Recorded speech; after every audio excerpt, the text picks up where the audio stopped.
আছে ডিএক্সএন মুসাফা অফিসে।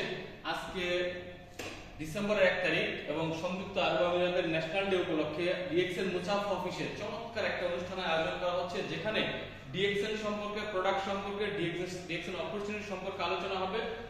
অসাধারণ ডেকোরেশন হয়েছে এবং এখানে আজকের যে উদযাপন উপলক্ষে কেক কাটিং হবে এবং আপনারা যে যেখানে আছেন অতি সত্বর ডিএক্সএন মুসাফা অফিসে চলে আসুন। ইনশাআল্লাহ চমৎকার একটা অনুষ্ঠানের মাধ্যমে আজকের দিনটাকে আমরা উদযাপন করবো এবং আপনারা যদি কেউ এই বিজনেসটা করতে চান, ডিএক্সএন সম্পর্কে জানতে চান, অবশ্যই যোগাযোগ করবেন। আসসালামু আলাইকুম, গুড মর্নিং ডিএক্সএন।